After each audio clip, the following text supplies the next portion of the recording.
was very much in the air. It would surface. You know how when you're out, you're traveling on the road, a bunch of guys on the road, and you sort of have little in-jokes, and then when times get a little tough, you use your in-jokes to lift everyone's spirits.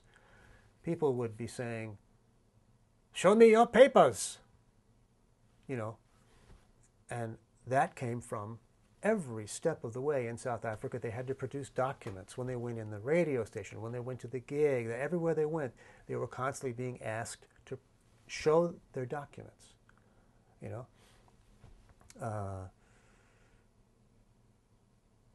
Roger played me a tape, a cassette that he had he had hidden a cassette recorder in his clothing when he went in to do the radio show. And I heard this with my own ears. I had just joined the band. The interviewer was talking to Roger about, you know, why he came to South Africa and all this stuff.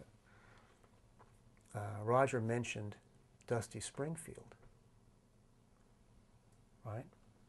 So they start playing a Byrds record, and then you hear the DJ say to Roger, "Of course, Mr. McGuinn, you realize that you're not allowed to mention Dusty Springfield." You know, and Roger saying, "Really? Why not?" The guy saying, "Well, she's on our list of people you can't mention on the radio." And basically what had happened is she had been interviewed about something about black music or something about, anyway, the story is she said to the guy, "I'd rather sleep with a black man any day than one of you racist bastards." And she said it in the newspapers, right? So it was all over the papers. And so because Roger mentioned Dusty Springfield on the radio, he told me that when they were getting on the plane, the police were at the airport, and that they ran down the hallway into the plane and took off before the police could get to them because they were about to be arrested. Oh yeah. Yeah, it was very scary because you know, Roger goes back.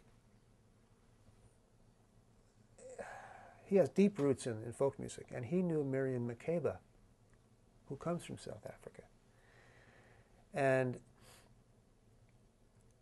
at a certain point, she had said to him, like, you know, part of her mission was to wake people up with her music as to what it's like over there, what the apartheid